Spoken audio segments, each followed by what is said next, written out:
चलिए अब मैं आपको सबसे पहले बताने जा रही हूँ रिकंस्टिट्यूशन के बारे में। रिकंस्टिट्यूशन के बारे में रिकंस्टिट्यूशन क्या होता है? बेसिकली क्या होता है, जो पार्टनरशिप अग्रीमेंट है ये पार्टनर्स के बीच में रिलेशनशिप को डिफाइन करता है। तो पार्टनरशिप अग्रीमेंट क्या करता है? डिफाइन करता है क्या? रिलेशनशिप बिटवीन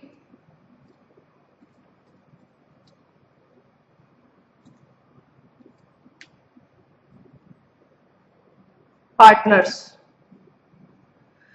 अगर ये रिलेशनशिप चेंज होता है, अगर ये रिलेशनशिप चेंज होता है तो उसको हम बोलते हैं रिकंस्टिट्यूशन। चेंज इन रिलेशनशिप को हम क्या बोलते हैं? रिकंस्टिट्यूशन। अब बेसिकली बात ये उठती है कि बच्चे ने पूछा मैम किस किस चीज से हमारा रिलेशनशिप जो है पार्टनरशिप का चेंज होता है, पार्टनरशिप जो पार्टनर्स के बीच में है ऐसा क्या होगा जिससे वो रिलेशनशिप चेंज हो जाएगा। तो अब मैं आपको बताती हूँ क्या क्या हो सकता है। सबसे पहले तो change in profit sharing ratio among the existing partners. भाई अब 3 पार्टनर्स हैं, इक्वली प्रॉफिट शेयर कर रहे थे, 2 साल बाद डिसाइड किया कि 3:2:1 की रेशियो में प्रॉफिट शेयर करेंगे, तो इसको हम क्या बोलते हैं? रिकंस्टिट्यूशन।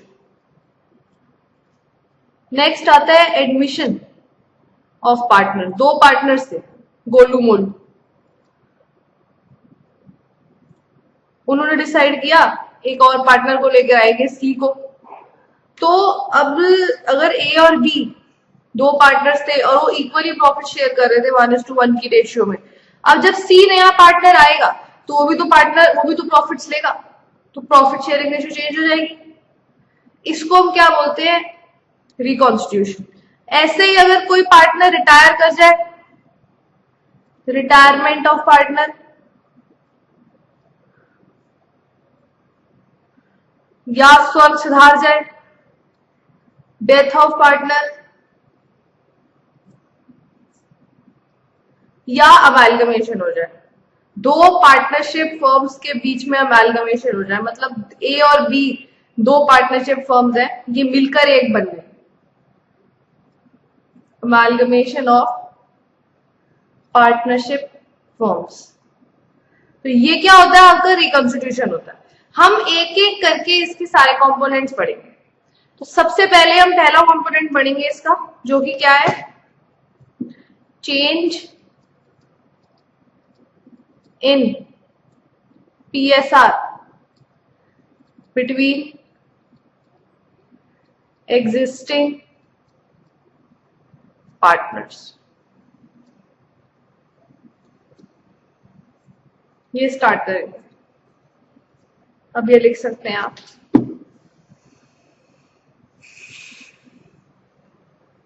यहां पे एक चीज लिख लेंगे, reconstitution always leads to change in PSR among partners।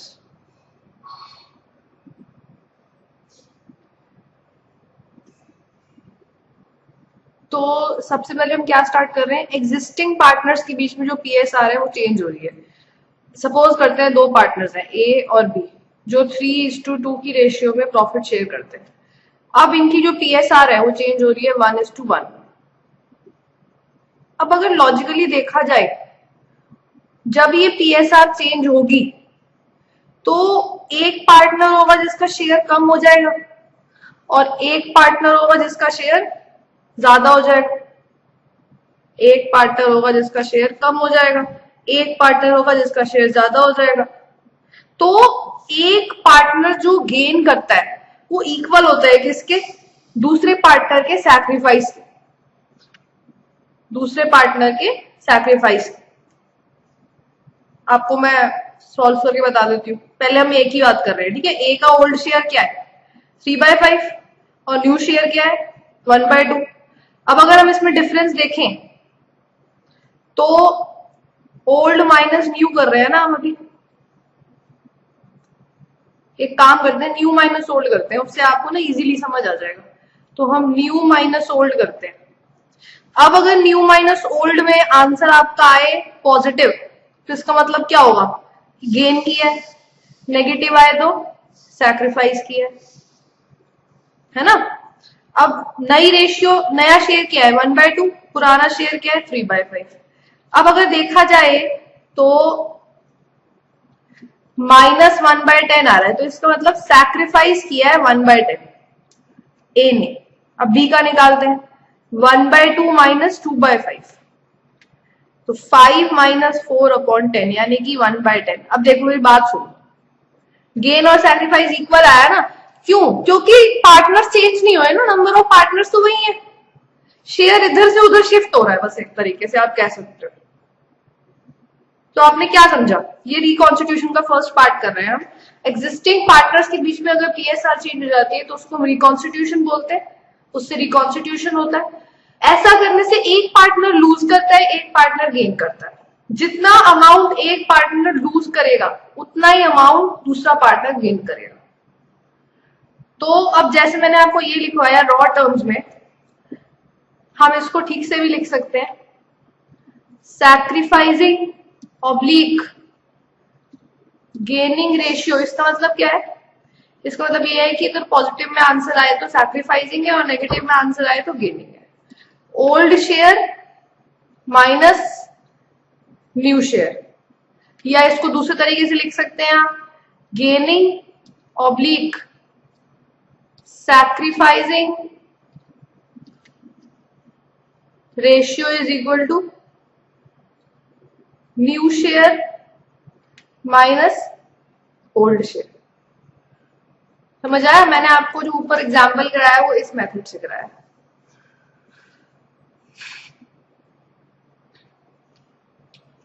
यहां पे आप कंक्लूजन के तौर पे अपने समझने के लिए लिख सकते हैं कि ए foregoes 1/10 of his share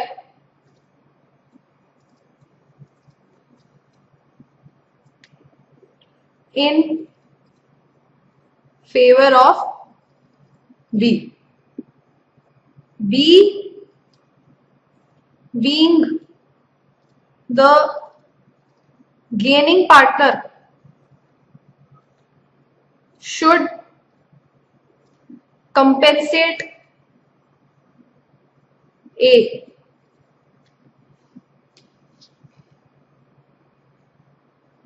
the sacrificing partner by paying goodwill. अब बच्चों के दिमाग में एक बात आती है, मैम ऐसा क्यों होता है कि एक गेन कर रहा है दूसरा सैक्रिफाइस कर रहा है? जो गेन कर रहा है उसको चलो फायदा हो रहा है, जो सैक्रिफाइस कर रहा है उसको तो कोई फायदा नहीं होगा, वो तो फिर वो अग्री क्यों करेगा पार्ट ये पीएसआर चेंज करने के लिए? अब होता ये है कि जो बंदा गेन कर रहा होता है वो सैक्रिफाइसिंग पार्टनर को गुडविल पे करके कंपेंसेट करता है, गुडविल पे करके कंपेंसेट करता है। अब ये गुडविल कैसे कंपेंसेट की जाती है वो हम हौले हौले समझेंगे, ठीक है। अभी हम किस चीज की चर्चा करेंगे, determination of sacrificing oblique gaining ratio. हम इस पे क्वेश्चंस करेंगे। क्वेश्चन 1, एक्स वाई जेड तीन पार्टनर्स हैं जिनकी पीएसआर क्या है 5:3:2। अब केस 1 आपको क्या निकालना है, calculate new PSR in following cases. Case 1 क्या है? Z acquires 1/5 share from X. From, of नहीं, from, ये बहुत इंपॉर्टेंट चीज है. Case 2, Z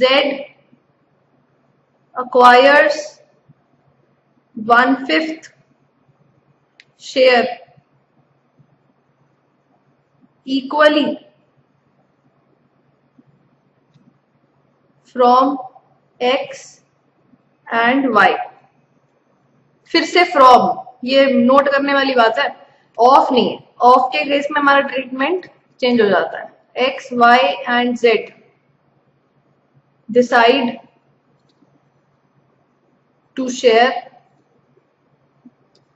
profits and losses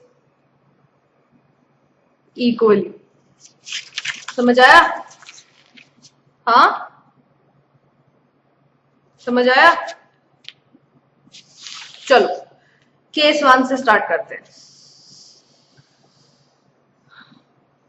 case 1 कहता है कि यहाँ पे हम टेबल बना सकते हैं जिससे आपका इजी हो जाएगा काम. X, Y, Z old ratio, या ओल्ड रेशियो नहीं, ओल्ड शेयर लिखते हैं. 5/10, 3/10, 2/10. अब कहता है कि Z X से 1/5 शेयर एक्वायर कर रहा है. तो अगर देखा जाए तो share acquired by Z from X. तो यहां पे आप क्या लिखोगे? -1/5, क्योंकि Z 1/5 शेयर लूज कर रहा है. अब फ्रॉम का मतलब क्या होता है? फ्रॉम का मतलब होता है आप 5/10 -1/5 करोगे, इसमें से 1/5 शेयर कम हो रहा है, मगर इसका 1/5 शेयर कम नहीं हो रहा है. अच्छा, अब Z में क्या होगा? +1/5. अब अगर मैं न्यू शेयर निकालू तो 5/10 -1/5, इसका शेयर क्या हो जाएगा? इसका शेयर क्या हो जाएगा? 3/10. समझ आया? अच्छा, इसका तो 3/10 ही था. अच्छा, इसका क्या हो जाएगा? 4/10. तो new ratio is equal to 3/10 is to 3/10 is to 4/10. That is 3:3:4.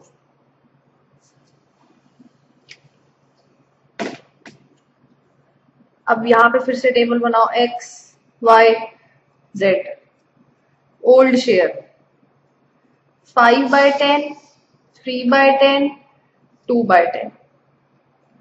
Share sacrificed by X and Y.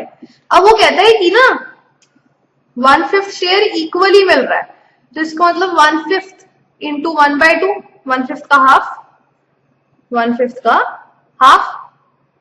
Similarly 1/5 into 1/2, और क्योंकि ये सैक्रिफाइस कर रहे हैं तो ये माइनस में आएगा. Z को कितना मिल रहा है? 1/5. अब न्यू शेयर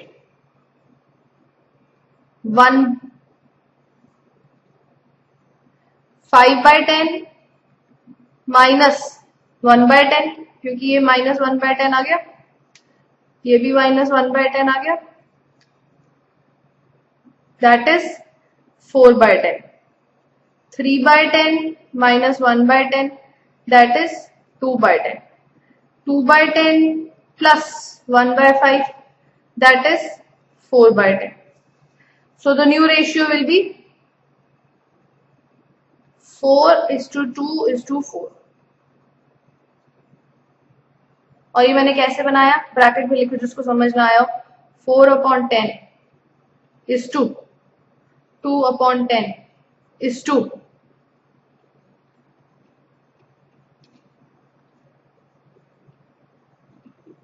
इज टू 4/10। समझ आई मेरी बात? अब लास्ट में वो खुद से बता रहा है कि इक्वली शेयर करेंगे, तो अब आपको इसमें क्या करना है, इसमें आपको बस सैक्रिफाइसिंग या गेनिंग रेशियो निकालनी है। ओल्ड शेयर क्या है, 5/10, 3/10, 2/10। और न्यू शेयर क्या है, न्यू रेशियो क्या है, पहले तो 1:1:1, तो 1/3, 1/3, 1/3। अब sacrificing oblique gaining ratio, 5/10 minus 1/3।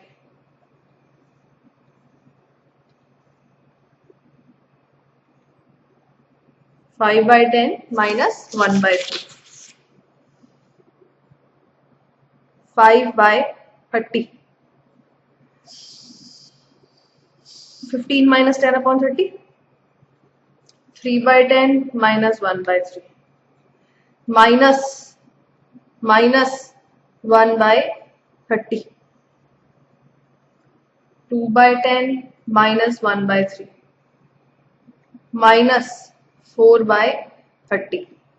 तो y और z ने, अच्छा मैंने ना ओल्ड माइनस न्यू करा है तो ये उल्टा हो जाएगा ना, बस इस चीज का ध्यान रखेंगे प्लीज। देखो अब तो सैक्रिफाइस कितना हुआ, सैक्रिफाइस बाय x 1/6, 1/6, और gained by y and z in the ratio 1/30 is to 4/30, that is 1:4। ठीक है, 1/6 शेयर। अब ये आप नोट कर सकते हैं। ऐसे ही कुछ और एग्जांपल्स भी हम करेंगे भी जिससे कि आपका पक्का हो जाए। अभी हम यही चीज पक्की करेंगे, यहां से लिखना स्टार्ट करेंगे।